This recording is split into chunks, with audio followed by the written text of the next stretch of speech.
uu hogaaminayo gudoomiyaha maamulka ku meel gaarka ee ka aramiya gobolka Jubbada Hoose Axmed Maxamed Islaam Axmed Madoowe ayaa waxa si toos ah uga soo degeen gigida diyaaradaha magaalada Tani Kismaayo. wafdigani uu hogaaminayo Axmed Madoowe waxa si diiran u soo dhaweeyay mas'uuliyiinta ugu sareysa maamulka ku meel gaarka ee ka aramiya magaalada Tani Kismaayo xarunta gobolka Jubbada Hoose.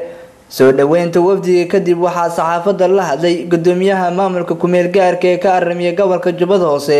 Axmed Maxamed Islaam Axmed Madoowe isagoona sheegay in safaradii uu ku gaaray dalka dibadiisa oo ugu warbixin doono saxaafadda mar kale.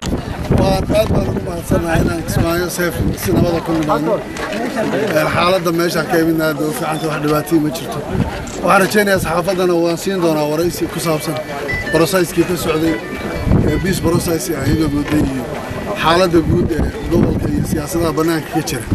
waan rajaynayaa in insha Allah waraysi fiican siin doonaa hadii la yiraahdo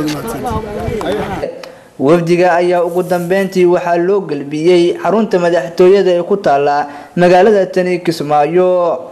asi kastaba waxa la filayaa inuu qabsoomi doono shirki loogu talagalay maamul u sameynta gobolada Jubbooyinka iyadoo lagu dareemayo gudaha magaalada Tani Kismaayo diyaar garow xoogan oo ku aadan sidii maamul loogu sameyn lahaa gobolada Jubbooyinka. Cabdiqaadir Imaan Dhaqane, Honkebel TV, Kismaayo.